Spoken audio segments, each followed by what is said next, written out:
오늘 계시록 20장 10절에서 12절까지 말씀의 제목은 때가 가깝다. 그러니까 이 두루마리의 예언의 말씀을 임봉하지 말고 개봉하라. 그러면서 때가 가깝다. 그럼 이 요한계시록을 증거하라고 하는 내용이 말씀 중에 하나입니다. 그런데 이 귀하신 임봉된 말씀을 우리가 어떻게 깨달아서 전할 수 있을까 하는 것도 의문이며 그 내용의 뜻을 바르게 증거하는 것도 쉽지가 않습니다. 각 교회들마다 목사님들이 신학을 다니면서 졸업을 하기까지 요한계시록을 신학교에서 배우지를 못했습니다. 그런데 요한계시록을 어떻게 전합니까? 이렇게 말한다면 할 말은 없겠죠. 결국은 신학 교수들이 먼저 계시록을 깨달아야 되는데 계시록을 지금 깨달지 못하고 있기 때문에 아직까지는 이 귀하신 요한계시록을 함부로 전하지 못하게 되고 많은 교회들이 대형 교회들마다 목사님들이 교회는 부흥시켜놨어도 요한계시록의 말씀을 증거하지 못하고 있는 이유 중에 하나가 이것입니다.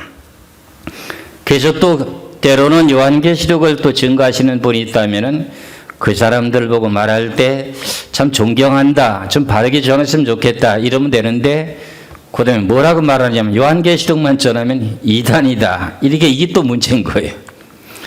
그래서 때는 마지막 때가 되는데 결과적으로 요한계시록의 말씀을 임봉하지 말고 열어서 증거하라, 그런 말의 뜻입니다. 왜 그러냐? 때가 가깝다, 그런 말입니다. 때가 가깝다고 하는 말이 무슨 뜻인가요? 예수 그리스도께서 재림하실 때가 가깝다, 그런 말의 뜻입니다. 그렇죠? 그러면 이게 임봉된 것을 임봉하지 말고 개봉하라고 하는 내용인데 계시록에서는 이미 개봉이 되어 있습니다. 그런데 다니엘서에 보면은 다니엘이가 마지막 때 대진리를 받았습니다.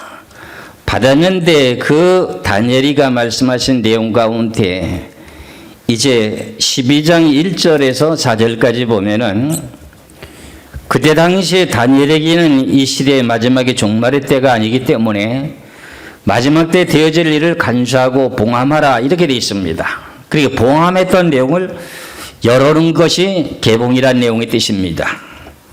다니엘 12장 1절에서부터 4절까지 말씀을 보겠습니다. 그때 네 민족을 호위하는 큰 군주 미가엘이 일어날 것이요 또 환란이 있으리니 이는 개국이래도 그때까지 없던 환란일 것이며 그때 네 백성 중에 책에 기록된 모든 자가 구원을 받을 것이다. 땅의 티끌 가운데서 자는 자 중에서 많은 사람이 깨어나 영생을 받을 자도 있겠고 수치를 당하여서 영원히 부끄러움을 당할 자도 있을 것이며 그랬어요. 그럼 이제 이 지구에 환란이 오게 된다는 내용을 말씀하고 있지 않습니까? 그런데 다니엘이가 이것을 구약시대 때 받았을 적에는 아직 때가 가까운 때가 아니기 때문에 어떻게 말씀하시냐 보시겠어요?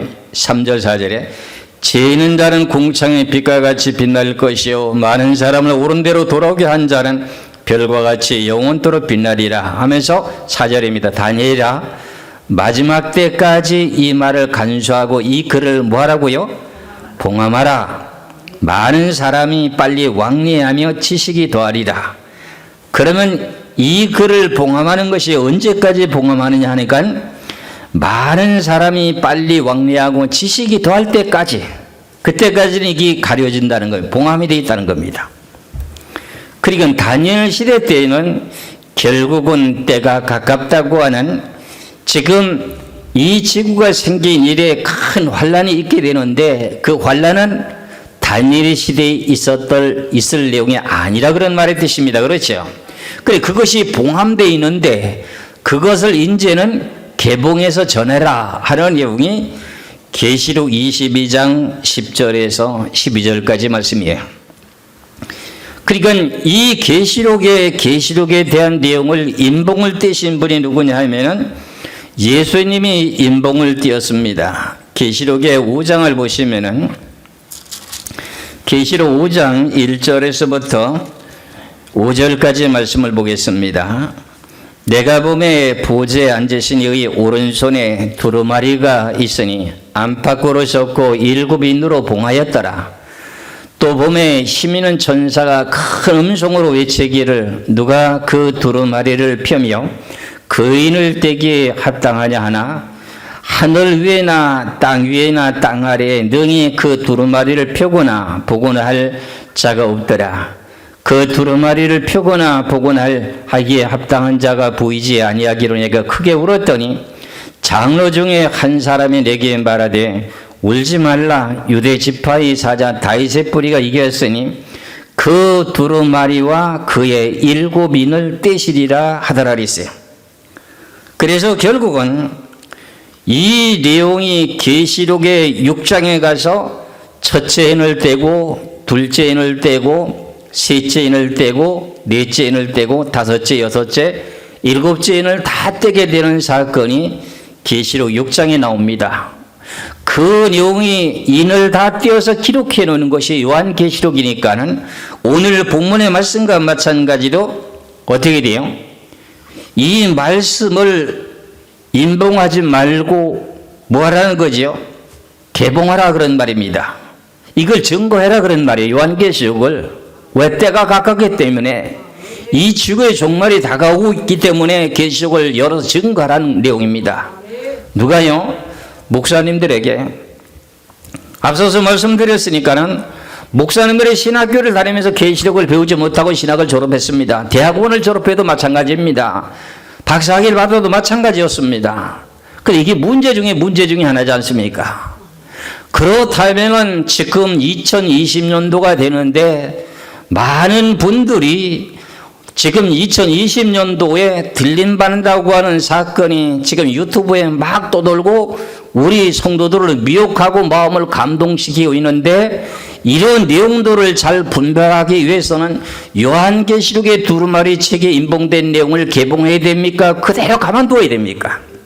개봉을 해야 되는데 잘못 또 개봉해버리면은 그게 화방은 사건이 벌어지니까는 그러면 이러도 못하고 저러도 못하고 하고 있는 것이 지금 현실적인 내용입니다. 그런데 예부류 관종은 이렇게 계시록을 전하게 된 동기에 대한 내용을 저는 2008년도에 하나님께서 요한계시록을 열어주신 그 내용을 갖다가 기독교 신문상에 다 이렇게 이제 그게 기사화돼 가지고 광고가 돼서 나간 적이 있습니다. 기독교 신문마다 다 실렸습니다. 그래서 저에게 세미나를 요청해서 계시록 세미나를 2009년 6월 8일 날 한국기독교회관에서 세미나를 시작하게 되면서부터 제가 계시록을 증거하다 보니 많은 목사님들이 감동을 받게 되고 이것은 하나님의 귀한 진리라고 하는 것을 깨닫고 인정하시는 분들이 너무너무 많습니다. 그래서 아직까지는 제가 활발하게 말씀을 증거하고 있지 않지만은 이제 금년부터는 활발하게 전하려고 애를 쓰고 있습니다.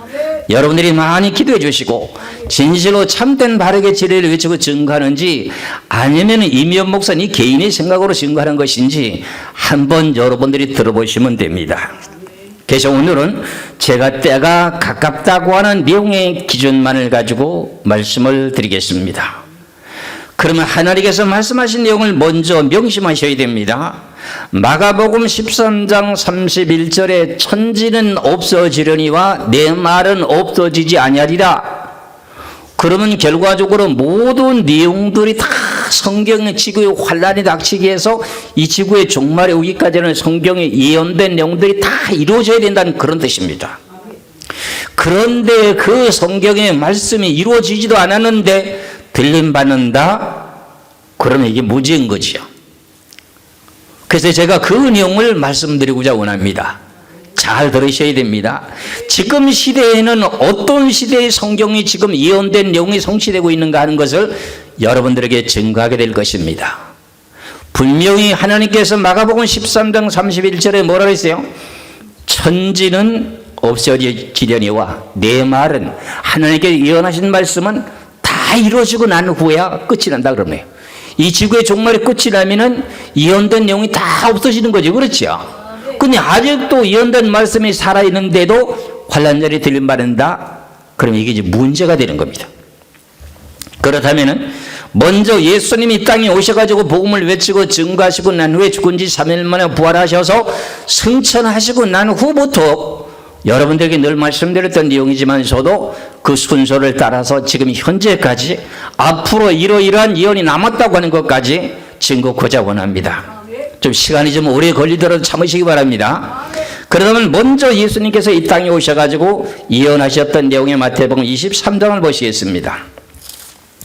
마태복음 23장 37절에서 39절까지 말씀을 보시면은 마태복음 23장 37절에서 39절까지 말씀입니다.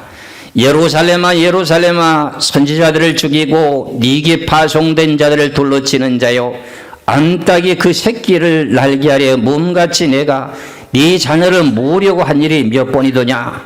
그러나 너희가 원하지 아니하였도다. 보라 너희 집이 황폐하여 버려진 바 되리라. 내가 너희에게 이르노니 이제부터는 너희는 찬송하리로다. 주의 이름으로 오시는 이여 할 때까지 나를 보지 못하리라 하시니라. 그러면 이제 38절을 잘 보시기 바랍니다. 예수님께서 유대 땅에 오셔가지고 예수님이 암탉을 비유하시면서 유대 백성들의 모든 백성들을 암탉이 병아리를 가슴에 푸는 것처럼 품으려고 한 일이 몇 번이 있냐. 그 너희들이 원치 아니하였도다. 원치 아니하고 어떻게 예수님을 배반하고 십자가에 못을 박았지 않습니까? 그 내용의 결과 때문에 38절에 보라 너의 집이 황폐하여 버려진 바 되리라 하고 예수님께서 예언하시고 승천하셨습니다. 그런데 이 내용이 언제 성취가 되느냐 하면은 주 70년에 로마 제국 시대 때에 로마에게 예루살렘의 성전이 불타버리고 이스라엘 백성들이 전 세계로 흩어지면서 1900년 동안 유랑 생활을 하게 되게 됩니다. 그게 마태복음 23장 37절에서 39절까지 말씀의 예언이 주 70년에 이루어졌습니다. 이거는 누구나 다 인정하고 있습니다. 그리고 난 후에 무슨 일이 벌어지냐면은 이제 고담의 과정은 전 세계로 흩어졌던 유대 백성들이 1900년 동안 유랑 생활을 하고 전 세계로 흩어졌다가 세계 2차 대전 이후에 예루살렘으로 하나둘씩 들어오기 시작하면서 이제 이스라엘 나라가 건국이 되는 사건이 있습니다. 이스라엘 나라가 1900년 동안 나라를 빼앗기고 전 세계로 떠돌이다니는 생활을 하다가 유랑 생활을 하다가 나라를 다시 건국이 된 때가 언제입니까? 이스라엘 나라 백성들이 다시 건국이 된 날이 언제입니까? 1948년 5월 14일 날. 그 내용의 성경의 예언이 뭐냐? 마태복음 24장 32절에서 마태복음 24장 32절에서 33절까지 말씀입니다. 무화과 나무의 비유를 배우라. 그 가지가 연화해지고 잎사귀를 내면은 여름이 가까운 줄을 아나니 이와 같이 너희도 이 모든 일을 보거든 인자가 가까이 곧 문 앞에 이른 줄을 알라.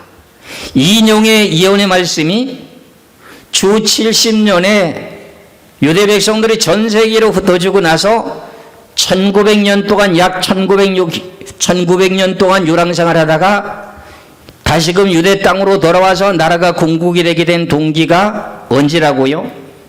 1948년 5월 14일 그 내용의 예언이 마태복음 24장 32절에서 33절입니다.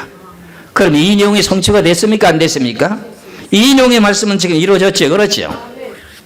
그리고 그 다음에 일이 있고 난 후에 어떤 일이 벌어졌느냐 하면 마태복음 24장 3절에서 8절까지 말씀을 보면은 지금 이 내용은 현재도 진행 중에 있으면서 그 다음에 예언된 성경이 연결되고 있습니다. 그렇다면 이제 마태복음 24장을 보시겠습니다. 마태복음 24장 3절부터입니다. 예수께서 감람산 위에 앉으셨을 때 제자들의 정령이 와서 이르되 우리에게 이루어서서 어느 때 이런 일이 있겠사오며 또 주의 임하심과 세상 끝에는 무슨 징조가 있사오리까? 예수께서 대답하여 이르시되 너희가 사람의 미혹을 받지 않도록 주의하라. 많은 사람이 내 이름으로 와서 이르되 나는 그리스도라 하여 많은 사람을 미혹하게 하리라. 난리와 소문을 듣겠으나 너희는 삼가 두려워하지 말라. 이런 일이 있어야 하되 아직 끝은 아니니라. 민족이 민족을, 나라가 나라를 대적하여 일어나겠고 곳곳에 기근과 지진이 있으리니 이 모든 것이 재난의 시작이니라. 그럼 이 내용의 예언의 말씀이 민족과 민족질이 아니면 처처의 기근과 지진이 있게 되는 이 모든 내용들이, 이 모든 것이 재난의 시작이라고 했습니다. 그런데 이런 일들이 계속 빈발치게 있었던 일이기 때문에 언제부터 이게 시작되는지를 알기가 쉽지 않습니다. 그런데 이 내용의 말씀은 제가 하나님 앞에 직접 하나님의 음성으로 들어가지고 제가 이것을 여러분들에게 담대하게 증거하게 되는데, 언제냐면은 2010년도입니다. 2010년도 1월 달에 제가 16일 날 저녁에 하나님께서 재난의 시작이니라, 재난의 시작이니라 하는 그런 내용의 하나님의 음성을 듣고 난 후에, 저는 하나님의 계시를 받더라도 성경이 없는 것은 제가 함부로 말하지 않습니다.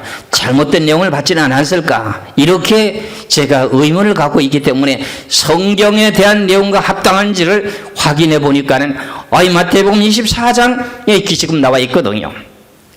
이것이 IT라고 하는 지역에 2010년도 1월 13일인가 14일 날 경에 지진이 나가지고 많은 사람들이 죽고 대통령국이 무너지고 콜레라 전염병으로 많은 사람이 죽고, 그때 당시에 요 근래에, 가장 가까운 근래에 그런 지진을 인해 가지고 결국에 많은 사람이 죽게 된 내용이 IT의 지진입니다. 그게 1월 달이라 그런 말입니다. 그때부터 뭐라고요? 재난의 시작. 몇 년도에? 2010년도에. 그럼 지금 몇 년도지요? 그 10년 동안 지났네요. 그렇죠? 그게 계속 진행되고 있었습니다. 그래서 2010년도 1월 달에 IT 지진이 있었고, 칠레 지진, 중국의 이제 스촨성 지진, 여러 곳에 화산 폭발하고 난리가 났었죠. 그래서 결국은 재난의 시작을 하나님 경고하시면서, 그 다음에 2010년도 12월 날 민족이 민족을 대적하는 일이 벌어지게 되는데, 아프리카 북부 지역의 튀니지라고 하는 그 나라에서 제스민 운동이라고 하는 민주화 운동을 벌어지기 시작했었죠. 그것이 결과적으로 시발점이 됐습니다. 그게 아랍의 봄이라고 하는 내용을 여러분들 아시죠? 그 내용이 2010년도 언제부터 시작됐다고요? 금방 말씀을 드렸는데 또 잊어버렸어. 12월 달에, 2010년도 1월 달에는 IT 지진이 시작됐고, 2010년의 말에 12월 달에는 튀니지라고 하는 곳에서 민족과 민족질이 대적해서 일어난 사건이 벌어졌어요. 그러고 난 후에 2011년도가 되면서 이집트라고 하는, 애굽이라고 하는 곳에 민족과 민족질이 대적해서 일어난 사건이 벌어졌습니다. 그 내용의 말씀을, 이사야 선자가 이어낸 말씀을 이제 찾아보면서 그대로 되어졌다고 하는 내용을 찾아드릴 것입니다. 이사야 19장 1절에서부터 4절까지 말씀을 보겠습니다. 이사야 19장 1절에서 4절까지입니다. 애굽에 관한 경고라. 보라, 여호와께서 빠른 구름을 타고 애굽에 임하시리니 애굽의 우상들이 그 앞에서 떨겠고 애굽인의 마음이 그 속에서 녹으리로다. 내가 애굽인을 격동하여 애굽인을 치리니 그들이 각기 형제를 치며 각기 이웃을 칠 것이요 성읍이 성읍을 치며 나라가 나라를 칠 것이며 애굽인의 정신이 그 속에서 쇠약할 것이요 그의 계획을 내가 깨뜨리니 그들의 우상과 마술사와 신접한 자와 요술계기에 물으리로다. 내가 애굽인을 잔인한 주인의 손에 붙이리니 부악한 왕이 그들을 다스리리라. 주 만군의 여호와의 말씀이니라. 그래서 그러면은 이때 당시에 2011년도에 애굽의 격동이 벌어져 가지고 성읍이 성읍을 치게 되는 내용이 같은 민족끼리 민족이 민족을 대적하는 일이었습니다. 그때 당시에 대통령이 누구냐면은 무바라크 대통령이었습니다. 그것 때문에 결국은 그 대통령을 하야하고 그 다음에 어떻게 돼요? 민주적인 방법으로 또 물으시라고 하는 대통령을 선출했는데, 이건 또 1년 남짓하게 대통령을 하고 난 후에 이집트를 제대로 자리를 잡지 못하게 만들게 되므로 군부 정권이라고 하는 LCC가 나타나가지고 군부 정권을 가지고 다시금 이집트를 잡았습니다. 그래가지고 포악한 군주라고 하는 포악한 왕이 자리를 잡게 된다고 하는 내용처럼 그 내용이 2014년도에 성경 예언된 내용이 이루어졌습니다. 2011년도에 격동의 민족과 민족주의를 대적해서 일어나게 되면서 2014년도에 지금 LCC라고 하는, 지금으로 말하는 우리 한국 같은 경우에 국방부 장관 같은 사람이 그 다음에 나라를 다시금 되찾아가지고 결과적으로 군부 정권 포악한 군주가 다스리게 되는 내용이 지금 현실 역사적으로 증명이 되어 있습니다. 그러고 난 후에 그 다음에 이집트라고 하는 애굽 바로 우회 북쪽의 나라가 또 무슨 나라냐면 리비아라고 하는 나라가 있어요. 리비아도 역시 2011년도에 민족과 민족질이 가다피 정부라는 정부가 군부 정권으로서 장기 집권했습니다. 약 40년 동안에 장기 집권을 하게 되게 되면서 민족들이 결과적으로 자유를 찾고자 원했던 내용 가운데 성경의 마태복음 24장에 예언된 내용처럼 민족이 민족을 대적해서 일어난다고 하는 예언의 성취가 리비아 대통령 정권에 일어나가지고 리비아 대통령이라고 하는 카다피 정부가 어떻게 됐습니까? 군부 정권이니까 민족들이 대적하고 일어나니까 총을 가지고 결과적으로 어떻게 됐어요? 백성들을 막 죽이니까 유엔에서 그렇게 사람을 학살하면 됩니까? 안 됩니까? 그래, 유엔 안전보장 이사회에서 그렇게 하면 안 된다고 해서 유엔에서 개입을 해가지고 어떻게 됐어요? 나토 회원국 중에 미국하고 영국, 프랑스가 이제 개입을 살짝 해가지고 돼요. 카다피를 죽이겠다고 하는 공격을 시작하게 되면서 카다피가 시골로 도망가다가 하수구정에 숨었는데 그걸 끄집어내서 죽이게 된 사건이 벌어진 걸 우리는 다 알고 있습니다. 그 내용이 성경 역사에 다 기록되어 있다고요. 중요한 내용들이. 그게 언제 이루어졌다고요? 2011년도에. 그래서 2010년도에는 IT 지진이 시작되면서 2010년 12월 달에는 튀니지에서 민족과 민족질이 대적하는 일이 시작되더니 그 다음에 2011년도에 들어오더니 이집트라고 하는 애굽에 대한 나라에 민족이 민족을 대적하는 사건이 벌어졌습니다. 그렇죠? 그리고 그 다음에 리비아라는 나라가 그렇게 됐습니다. 그래가지고 그동안 카다피 정부가 무너졌습니다. 그리고 바로 예멘으로 갔습니다. 그래 예멘이 아프리카 지역에서 그런 일이 벌어지는 걸 보고 예멘 대통령은 그 민족이 대적해서 일어나는 것을 보고 약삭빠르게 어떻게 해요? 자기가 하야하고 도망가 버렸습니다. 그리고 바로 또 2011년도에 이 내용이 어디로 번졌느냐면 시리아라고 하는 나라지요. 중동의 시리아. 이스라엘 나라하고 경계선에 있는 시리아, 골란 공원하고 바로 경계에 있는 시리아 나라. 알아사드 왕이라고 하는 왕이 정권을 갖고 있는 그 나라에 2011년도에 또 민족이 민족을 대적하는 일이 벌어져가지고 IS 극단주의자가 알아사드 왕과 대적해서 싸우면서 지금 저지난해까지 2018년도까지 민족과 민족끼리 대적해서 일어나는 전쟁을 했었죠. 시리아 나라 인구가 얼마냐면은 1750만 명밖에 안 됩니다. 약 1750만 명 중에 지금 몇 년 동안이야? 2011년도 3월 달부터니까요. 그 다음에 12년, 13년, 14년, 15년, 16년, 17, 18년 몇 년 동안 했습니까 지금요? 전쟁을. 거의 8년 가까이 전쟁을 하는 동안에 시리아 나라의 국민의 인구가 얼마냐면은 1750만 명. 그런데 그 인구 중에 1000만 명이 전쟁으로 흩어지는 유랑상을 하는 사건이 벌어졌어. 그 내용의 성경이 이사야 17장에 예언된 내용대로 그대로 내버렸어. 그럼 이 성경 예언된 대로 좀 하나둘씩 자꾸 돼가는 거죠. 그렇죠? 근데 우리나라에만 없으니까 이게 뭔지 모르고 살아왔지. 그렇죠? 그러면은 시리아에 있었던 내용 가운데 성경 예언된 내용이 뭐냐면은 이사야 17장 1절에서 3절까지 말씀을 봅니다. 이사야 17장 1절에서 3절까지 다메섹에 관한 경고라. 보라, 다메섹이 장차 성읍을 이루지 못하고 무너진 무더기가 될 것이라. 이 다메섹이라고 하는 나라가 다메섹이라는 곳이 어디냐면 시리아의 나라의 수도입니다. 지금 여러분들이 시리아의 나라의 수도를 보고 뭐라 그럽니까? 다마스쿠스라 그러지요. 다마스쿠스가 성경에는 다메섹으로 나옵니다. 그리고 이 내용의 역사가 지금 2011년도에서부터 2018년도에 지금 이루어졌어요. 그러면 시리아의 수도가 지금 성읍 모양을 이루지 못한다고 했던 다마스쿠스라고 하는 성이 전부 북경을 맞아서 집이 전부 다가 포근형이 나가지고 살지도 못하고 그 도시에 살고 있었던 그 모든 사람들이 전부 외국으로 다 도망가게 됐습니다. 그러니까 튀니지에서부터 민족과 민족끼리 내전이 벌어지게 되면서 어떻게 돼요? 그 사람들이 배를 타고 지중해 바다를 건너가지고 유럽으로 건너가게 되지요. 이집트 백성들을 넘어가지요. 리비아 백성들을 넘어가게 되지요. 그 다음에 어떻게 돼요?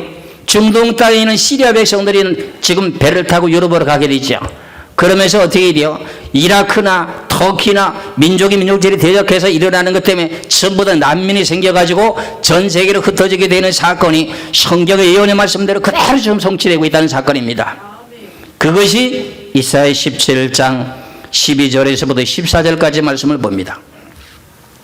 이사야 17장 12절에서 14절까지 슬프다 많은 민족이 소동하였으되 바다 파도가 치는 소리같이 그들이 소동하였고 열방이 충돌하였으되 큰 물이 물량과 같이 그들도 충돌하였도다. 열방이 충돌하기를 많은 물이 몰려옴과 같이 하나 주께서 그들을 꾸짖으시리니 그들이 멀리 도망함이 산의 기가 바람 앞에 흩어짐 같겠고 폭풍 앞에서 두드는 티끌 같을 것이라.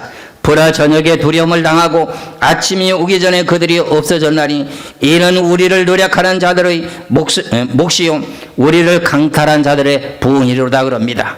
이 내용의 말씀이 결국은 2011년도에서 2018년도까지 이 사건이 지금 이루어졌습니다. 이 내용을 자세히 설명하겠습니다. 슬프다 많은 민족이 소동하였으되, 그럼 이것이 민족과 민족질이 대적해서 내전이 벌어지게 되면서 튀니아 백성들, 그 다음에 이집트의 백성들, 리비아의 백성들, 그 다음에 시리아 백성들, 이라크 백성들, 터키 백성들, 이 사람들이 전부 난민이 돼가지고요 소동하는 겁니다. 많은 민족이 소동하였으되 바다 파도가 치는 소리같이 그들이 소동하였고 열방이 충돌하였으되, 그러면 열방이면 전 세계 모여드는 걸 말하는 거죠. 그렇죠? 충돌하였을 때 큰 물이 몰려옴과 같이 그들을 충돌하였고, 몰려온다고 하는 내용이 어떤 장소가 있을 거 아닙니까? 그 장소가 전 세계로 흩어지길래 가장 많이 몰려간 나라가 어디냐? 유럽입니다. 그래서 유럽에서 너무 많은 난민이 몰려오니까 자기 나라의 경계를 철조망, 임시 철조망을 치고 우리나라에 들어오지 못하게 방어하고 했던 그런 내용들이 있었나요? 없었나요? 여러분들은 먹고 사는데 바빠서 모르지만 저는 이 내용을 너무나도 기억이 생생합니다. 그런 것을 볼 때마다 성경 예언된 내용이 야 진짜 마지막 때가 가까이 오는구나 하는 걸 알게 됐습니다. 그래서 그 많은 사람들이 유럽으로 몰려가니까 유럽이라고 하는 나라가 복지가 잘 돼 있다 보니까 그 나라 다 도망간 거야. 그리고 또 중동에서 피하기도 제일 쉬운 나라가 가까운 나라가 어디요? 유럽 아니지 않습니까? 근데 멀리 튀니지, 리비아, 이집트는 좀 멀잖아요. 지중해 바다로 가다가 빠져서 몇 명이 죽었느니 그러잖아요. 하루아침에 자고 일어나면 사람이 죽고 그러는 거야. 그래요 성경에 지금 14절에 다 나오고 있잖아요. 그래서 하나님께서 산에서 결을 바람에 불어갖고 결을 날려버리는 것처럼 날려버렸다는 거야. 이게 하나님이 하셨다는 거야. 하나님이 하셨다는 거야. 야, 이 성경을 볼 때 깜짝 놀랍니다. 저는요. 다시 한번 봅니다. 이사야 17장 12절부터 다시 슬프다 많은 민족이면 여러 나라 민족이죠. 그렇죠? 소동하였으되 바다 파도가 치는 소리같이 그들이 소동하였고 많은 난민들이 몰려가는 소리입니다. 열방이 충돌하였을 때 큰 물이 몰려옴과 같이 그들도 충돌하였을 때, 그러면 유럽이라는 나라에서 야 우리나라에는 난민 들어오지 말라, 우리나라에는 지금 들어오게 되면 경제가 지금 마이너스가 되니까 안 된다 하면서 막았지 않습니까? 그게 충돌한 거죠. 그렇죠? 그래서 13절에 열방이 충돌하기를 많은 물이 몰려옴과 같이 하나 주께서 그들을 꾸짖으시리니 그들이 멀리 도망함이 산에서 겨가 바람 앞에 흩어짐 같겠고 부풍 앞에서 떠도는 티끌 같을 것이라. 이게 하나님이 그렇게 하셨다는 거예요. 그러면서 14절에 보라 저녁에 두려움을 당하고 아침이 오기 전에 그들이 없어지고. 저녁에 두려움을 가지고 잠을 자다 보면 자고 깨고 나다 보면 어떻게 해요? 전쟁 속에서 부상 당한 자 이런 사람들이 자고 일어나면 없어지고 그랬다는 겁니다. 배를 타고 가다 보니까 배에서 어떻게 돼요? 빠져서 죽은 사람 있죠. 이런 내용들이 성경에 나낱이 기록된 내용들이 저는 뉴스 전 세계의 정보 뉴스를 들을 때마다 참 하나님 너무 신기하게 연대 있구나. 그럼 이 내용이 지금 언제까지 지금 성취된 내용의 과정입니까? 2011년도에서부터 2018년도까지에 대한 내용 이것이 지금 다 이루어졌습니다. 그렇다면은 이런 이 내용들이 성경에 예언된 대로 됐습니까? 안 됐습니까? 그리고 난 후에 지금 우리가 몇 년도에 살고 있습니까? 2020년도죠. 그러면 그 다음에 또 성경에 예언된 내용이 있을 거 아닙니까? 그 내용이 뭐냐면은 제가 굵직굵직한 것만 지금 말씀드리는 겁니다. 스가랴서를 보시기 바랍니다. 스가랴서 2장 1절에서 5절까지 말씀을 보면은 예루살렘이라고 하는 이스라엘 나라 수도가 회복되는 것을 말합니다. 제가 설명을 드립니다. 주 70년에 이스라엘 백성들이 나라를 빼앗기고 전 세계로 흩어지고 난 후에 1900년 동안 약 유랑생을 하다가 나라가 건국이 되게 될 때 1948년도에 나라가 건국이 되게 될 때 그것을 유엔에서 팔레스타인 땅이라고 하는 것을 갖다가 나눠주게 될 때 예루살렘이라고 하는 그 지역만은 팔레스타인 백성에게도 주지 아니하고 이스라엘 나라 백성에게도 주지 아니하고 그것을 유엔에서 관리하는 내용으로서 나라를 지금 분리해 줍니다. 그래서 이스라엘 나라 백성들이 1948년도에 독립을 선언하게 되게 되면서 환영했지만서도 팔레스타인 백성들은 그걸 반대했습니다. 그런데 그때 당시에 이스라엘 나라 수도를 아직 회복을 되느냐? 회복이 안 됐습니다. 그 누가 관리하고 있었느냐? 유엔에서 관리하고 있었습니다. 그러면서 이스라엘 백성들이 건국이 되면서부터 팔레스타인 백성들과의 전쟁이 1차, 2차, 3차 이렇게 전쟁이 붙었습니다. 그런데 제3차 전쟁이라고 하는 6.1 전쟁이 1967년도에 6.1 전쟁에 예루살렘을 갖다가 유엔에서 관리하고 하는 그 지역을 전쟁하면서 동서로 지금 그 갈라져 있는 예루살렘을 점령을 해서 결과적으로 이스라엘 나라라고 하는 나라 땅이라고 수도라고 하는 내용을 이스라엘 나라에서 고집을 하게 되게 됩니다. 그러면서 1980년도에 가가지고 이스라엘 나라가 국회에다가 예루살렘이라는 땅은 우리가 전쟁에서 이겼으니 이건 이스라엘 나라의 수도다 하고 이것을 갖다가 지금 국회 법을 통과시켜서 입법화시켰습니다. 그랬더니 유엔에서 가만히 있지 않겠지요. 아니라 이건 유엔에서 관리할 거다. 그러니까 이미 땅을 뺏어놨던 이스라엘 백성들이 그걸 아직도 정식적으로 공식화하지 못하고 결과적으로는 어떻게 돼요? 이스라엘 나라 수도를 차지하지 못한 채 임시적인 수도가 어디였습니까? 이스라엘 나라의 지금 임시 수도가 어디였어요? 테라비브라고 하는 지역이었었죠. 그렇죠? 그런데 그 내용이 성경의 말씀처럼 2017년도부터 이것이 시작된 2018년도에 결과적으로 예루살렘의 수도를 회복하는 내용의 역사가 스가랴서 2장 1절에서 5절에 이연된 내용대로 됐습니다. 그 내용을 지금 보시겠습니다. 스가랴서 2장 1절에서 5절까지입니다. 내가 또 눈을 들어본 적 한 사람의 측량초를 그의 손에 잡았기로 네가 어디로 가느냐 물은 적 그가 내게 대답하되 예루살렘을 측량하여 그 너비와 길이를 보고자 하노라 하고 말할 때에 내가 말하는 천사가 나가고 다른 천사가 나와서 그를 맞으며 이르되 너는 달려가서 그 소녀에게 말하여 이르기를 예루살렘은 예루살렘은 그 가운데 사람과 가축이 많으므로 성곽 없는 성읍이 될 것이라 하라. 여호와의 말씀에 내가 불로 둘러싼 성곽이 되며 그 가운데서 영광을 되리라. 그럼 이 놈의 말씀이 예루살렘에 사람이 산다 그럽니까? 못 산다 그럽니까? 앞서 설명드린 내용처럼 이스라엘 가운데 수도라고 하는 예루살렘은 누가 관리하고 있었어요? 유엔에서 관리하고 있었습니다. 그런데 1967년도에 3차 전쟁 때 6.1 전쟁 때 예루살렘 백성들이 전쟁을 해서 예루살렘이라고 하는 그 수도 땅을 뺏었다 그랬습니까? 안 뺏었다 그랬습니까? 그런데 1980년도에 이스라엘 나라가 국회법에다가 이스라엘이라고 하는 그 예루살렘 지역은 우리가 합법화하고 우리가 전쟁에서 이겼으니 우리 이스라엘 나라 수도다 하고 기본법을 지금 확정해 버렸습니다. 근데 그것을 유엔에서 어떻게 됐습니까? 아니다, 안 된다. 맨 첫 번에 너희들이 나라 독립을 할 때처럼 유엔에서 관리하겠다. 그런데 결과적으로 그 내용에 예언된 말씀처럼 예루살렘이 회복된다고 하는 내용이 스가랴 2장 1절에 5절에 되어 있습니까? 안 되어 있습니까?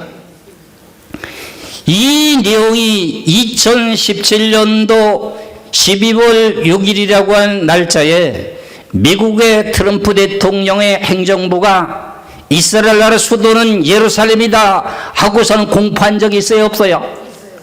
있었죠? 그렇죠? 그 내용의 예언이 결과적으로는 스가랴서 2장 1절에서 5절에 대한 내용이 성취가 되는 겁니다. 놀라운 일이죠. 그럼 트럼프 대통령이라는 사람은 하나님의 도구로 들어서가지고 무슨 일을 하느냐? 하나님의 지구 역사의 판도를 지금 이루고 있다는 사건을 아셔야 됩니다. 믿어지십니까? 그런데 하나님께서 이스라엘 나라의 그곳에 예루살렘에 사람이 살게 되고 가축들이 많이 살게 되고 성곽이 없는 것이 된다는 거지요. 구약시대 때는 예루살렘에 성곽이 있습니까? 없습니까?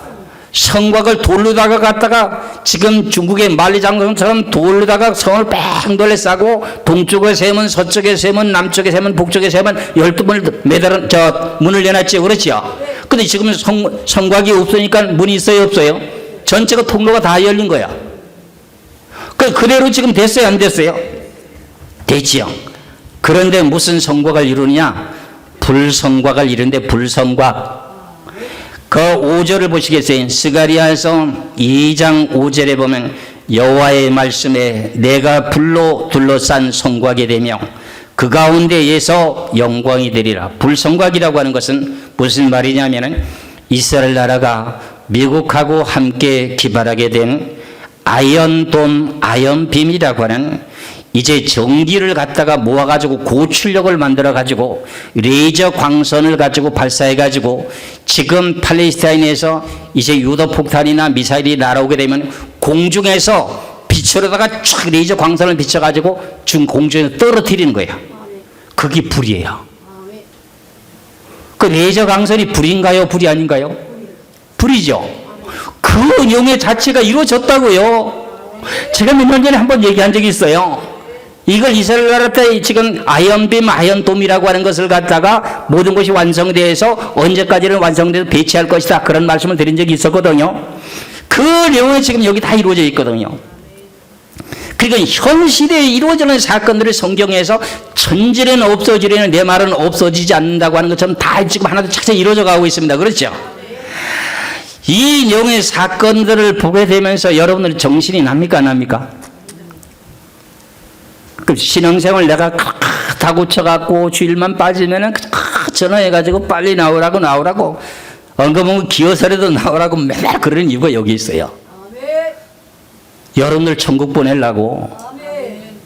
근데 우리 교회 오면 시험이 잘 들어. 어드명들이 천국 가는 줄을 다 알고 있기 때문에 천국 못 가게 그렇게 막아. 진짜입니다. 기도해 보세요. 그래서 결과적으로는 지금 어떤 일이 벌어지느냐? 이제 얼마 전에 금년도죠. 금년도 2020년도 1월 29일 날 트럼프 대통령이 무슨 내용을 또 제안했습니까? 평화협정을 하자고. 팔레스타인과 평화협정을 하자고. 평화협정을 지금 공포했죠. 그렇죠?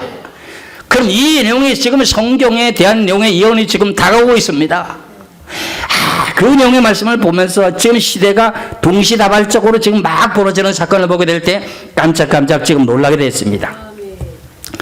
이제 먼저 스가랴 12장 1절에서 9절까지 말씀을 보겠습니다. 스가랴서 12장 1절에서 9절까지 말씀을 보면은 스가랴 2장과 같은 내용과 똑같은 뜻인데 여기 이제 예루살렘이 완전히 회복되게 되는 내용을 여기서 설명하고 또 있습니다. 스가랴서 12장 1절에서부터 9절까지입니다. 이스라엘에 관한 여호와의 경고의 말씀이다. 여호와 곧 하늘을 펴시며 땅에 토를 세우시며 사람 아래 심령을 지으시니가 이루시되 보라 내가 예루살렘으로 그 사하면 모든 민족에게 취하는 잔이 되게 할 것이며 예루살렘을 그 사면에 있는 모든 사람들에게 취하는 잔이 되게 한답니다. 그럼 예루살렘에 사람이 산다는 뜻입니까? 못 산다는 뜻입니까? 산다는 뜻입니다. 그리고 예루살렘이 에워싸일 때 유다까지 이르리라. 그날에는 내가 예루살렘의 모든 민족에게 무거운 돌이 되게 하리라. 예루살렘을 백돌에 싼답니다. 그런데 하나님께서 예루살렘을 갖다 무거운 돌이 되게 한다. 그것을 드는 모든 자는 크게 상할 것이다. 천하 만국이 그를 치려고 모이리라. 여호와가 말하노라. 그날에는 내가 모든 말을 쳐서 놀라게 하며 그 탄자들을 쳐서 미치게 하되 유다 족속은 내가 돌보고 모든 민족의 말을 쳐서 눈이 멀게 하리라.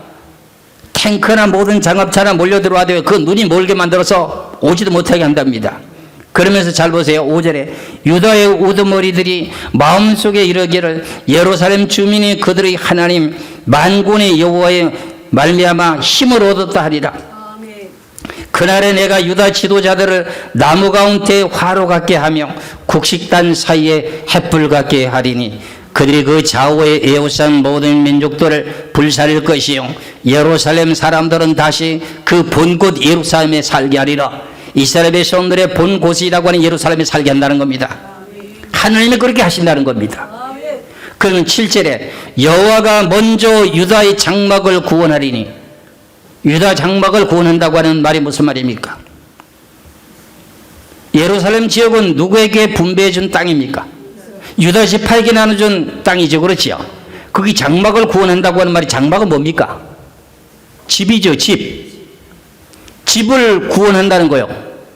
그래서 예루살렘 동예루살렘 지역에 무슨 일을 한다 그러죠?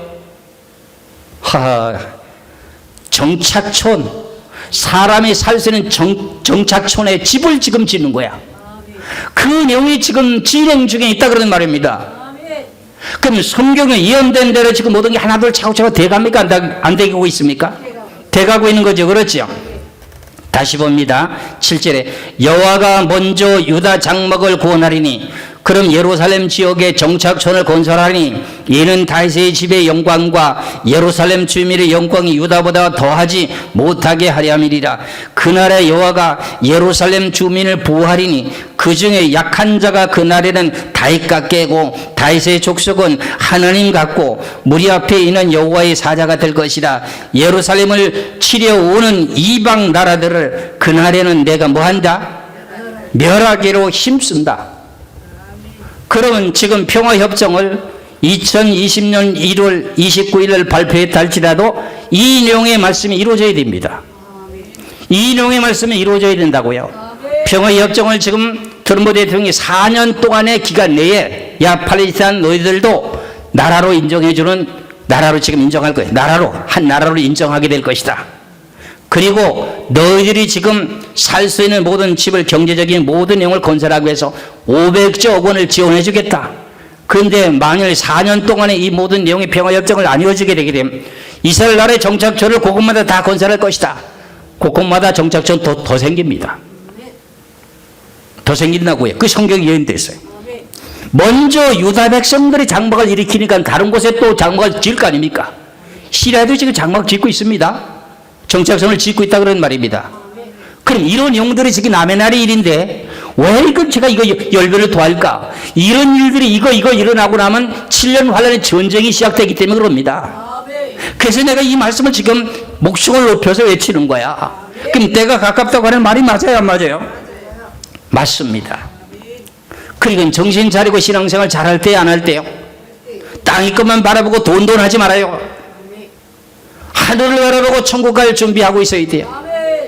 그런 거를 다 가르쳐주고 이렇게 천국 가고 저렇게 하면 천국 못 간다고 하는 내용을 저는 분명히 말하지 않습니까? 그러니까 우리 교회 오는 걸 사단 마귀가 좋아할까요? 싫어할까요? 많이 시합니다. 우리 엘물 생각하면 저놈들이 예수 그리스도를 참되게 아주 알게 되고 믿음을 갖게 되므로 만약에 천국 가니까 어떻게 해요? 여기 오지 못하는 사람에게 막 그냥 발광을 치는 거예요. 발광을 치는 거예요. 그럼 여러분들 그 이겨야 돼요? 안 이겨야 돼요? 계시록에 인봉된 내용 가운데 소아시아 7교회에 뭐라 그래요? 이기는 자에게 생명의 멸관을 주고 신도를 주고 내가 너를 보좌에 앉게 하고 이기는 자에게 그러지 않습니까? 근데 이기라 그런 말이에요. 여러분들 다 이기셨습니다. 그 다음 단계에 무슨 일이 이루어져야 되냐면 에스겔서 38구장을 보시겠습니다. 에스겔 39장도 지금 진행 중에 있으면서 아직 완성이 안 됐습니다. 에스겔 39장 25절에서 28절까지 말씀을 보면은 에스겔 39장 25절에서 28절까지입니다. 그러므로 주 여호와께서 이같이 말씀하셨느니라. 내가 이제 내 거룩한 이름을 위하여 열심을 내요. 하나님이 열심을 낸답니다. 야곱의 사로잡힌 자를 도로게 하며 주 70년의 전 세계를 흩어졌지 않습니까? 그 야곱의 사로잡힌 자를 도로게 한답니다.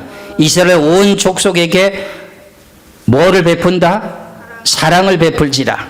그들이 그 땅에서 평안히 거주하고 그럼 고향 땅에 돌아와서 평안하게 된답니다. 두렵게 할 자가 없게 될 때 부끄러움을 품고 내게 범한 죄를 뉘우치리라. 그 다음에 27절 내가 그들을 만민 중에서 돌아오게 하고 적국 중에서 모아내어서 많은 민족이 보는 데에서 그들로 말미암아 나의 거룩함을 나타낼 때라. 전에는 내가 그들이 사로잡혀 여러 나라에 이르게 하였거니와 후에는 내가 그들을 모아서 고국 땅으로 돌아오게 하고 그 한 사람도 이방에 남기지 아니하리니 그들이 내가 여호와 자기들이 하나님인 줄을 알리라.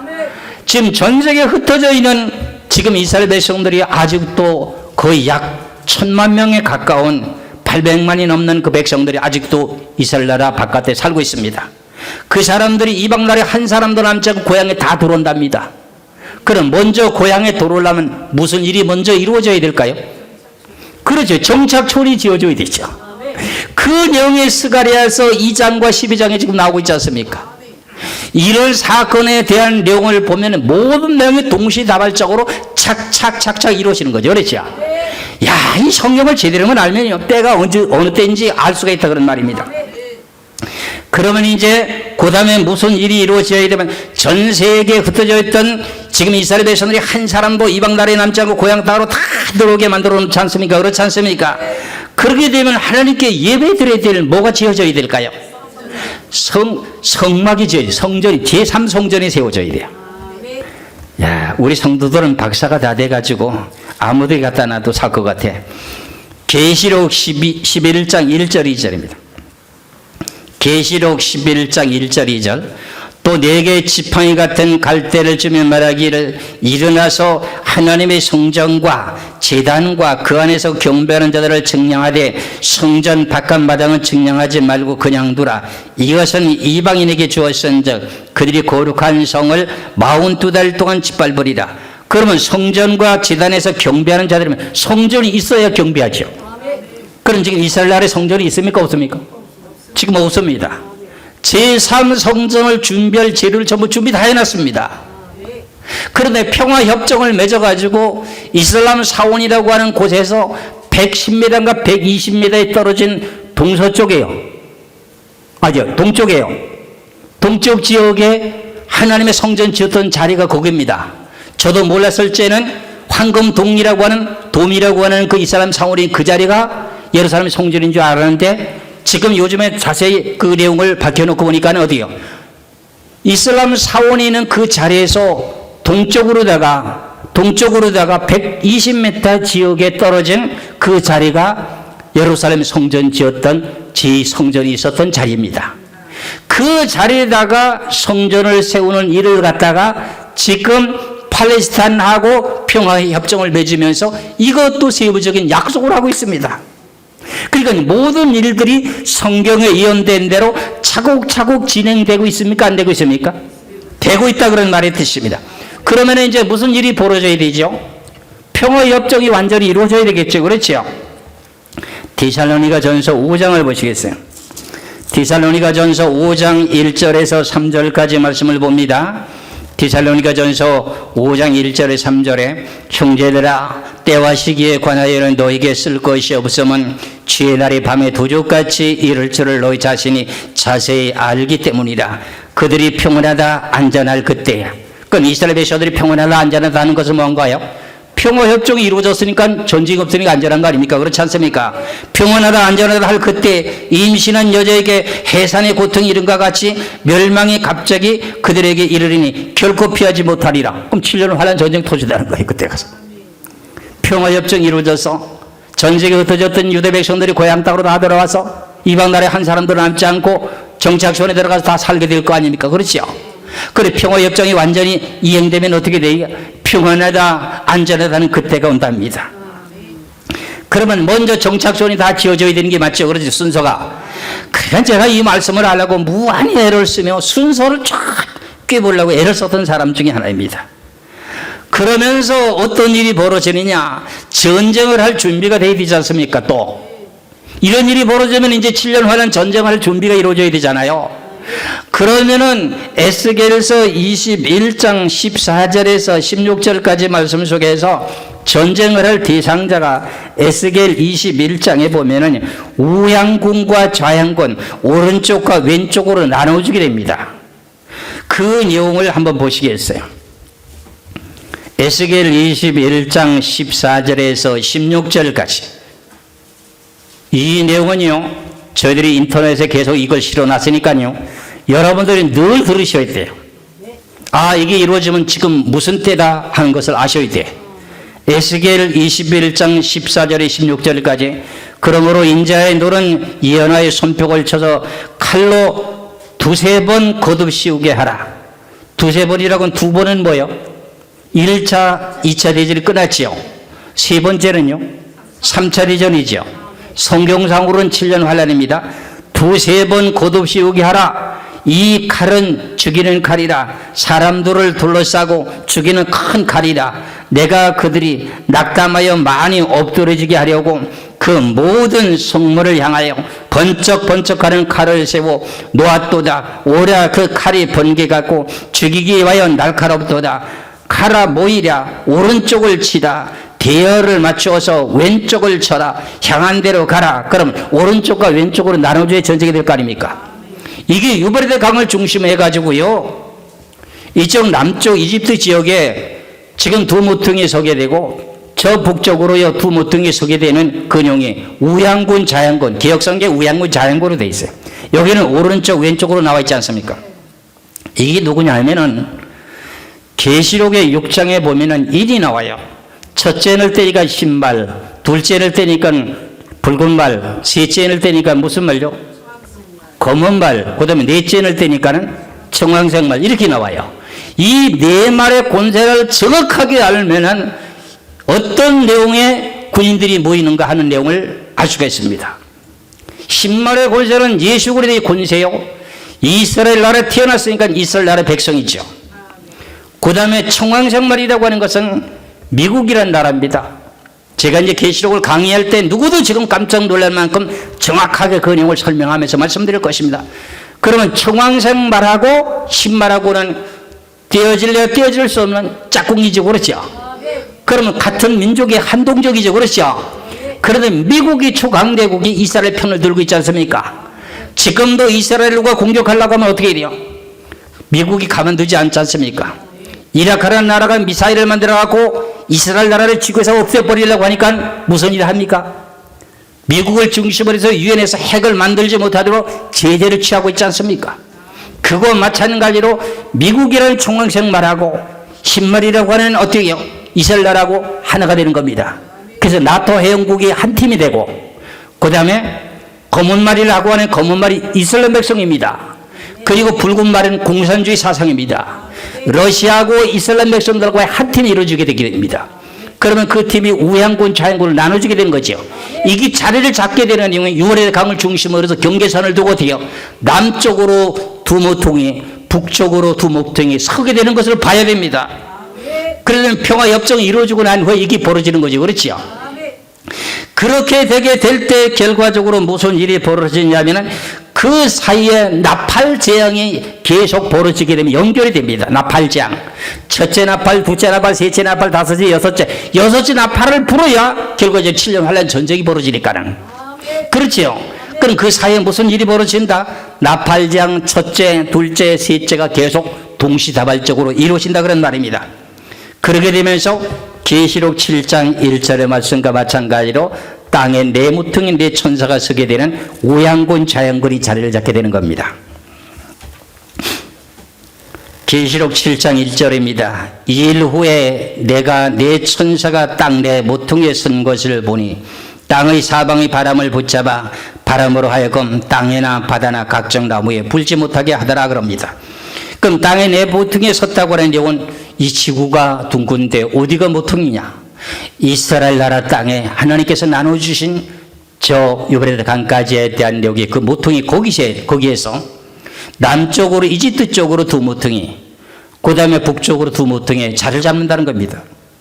지금 미국이라는 나라가 이라크에 있는 지역의 서부 지역에 비행장을 점령해 가지고 비행기 기지를 거기다 만들어 놓고 있는 걸 아시죠? 지금 하나둘씩 지금 남방왕이라고 하는 청왕생발과 이스라엘 나라라고 하는 이 지금 한 팀이 지금 전쟁을 하기 위해서 비행장부터 점령하고 있는 사건을 여러분들 아시죠? 이런 내용들이 지금 계속 하나둘씩 진행되고 있다는 사건입니다. 그렇다면은 이런 일이 있고 난 후에 무슨 일이 벌어질까요? 계시록 9장 13절에서 21절까지 말씀 가운데 7년 환란의 전쟁이 벌어지게 된다.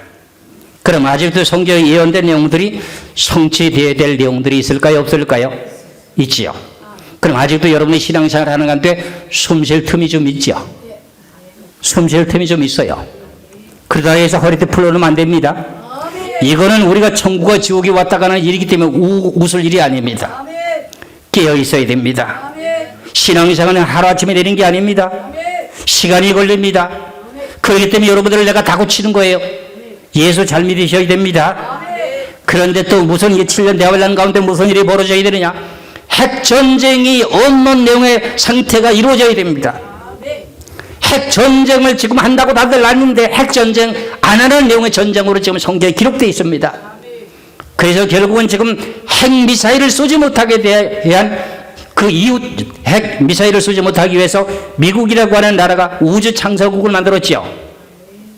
그 내용이 뭐냐면 레이저 광선을 통해 가지고 핵이 땅에서부터 발진해서 올라올 때 레이저 광선을 가지고 어떻게 쏴적해 가지고 그 나라에 떨어지게 만들면 그 나라에 폭파가 되지 않습니까? 핵을 남의 나라에 쏘려고 했던 것이 자기 나라에 떨어지니까는 결국 핵을 쏘지 못하는 그런 시대가 꼭 온다 그런 말입니다. 그게 금방 옵니다. 지금 2025년 이내에 지금 이런 내용이 발표가 될 것입니다. 그러게 되면 그때 가서는 여러분들 성경 예언된 내용들이 다 성취된다고 넓게 날고 지금에는 지금 에스겔에서 12장 1절에서 9절의 말씀이 지금 시작이 됐기 때문에 지금 이스라엘을 주위에서 뺑돌에 싸가지고 공격하려고 난리가 나겠죠. 예루살렘 지역에 정착촌을 지게 돼 있잖아요. 대사관들이 막 글로 옮기잖아요. 그러다 보니까 결과적으로 어떻게 돼요? 팔레스타인 백성들이 난리가 날 거 아닙니까? 약이 올라가지고. 그런데 하나님께서 어떻게 한다는 겁니까? 가만두지 않고 예루살렘을 철저하게 보호하면서 그 사람들을 죽인다는 겁니다. 아멘.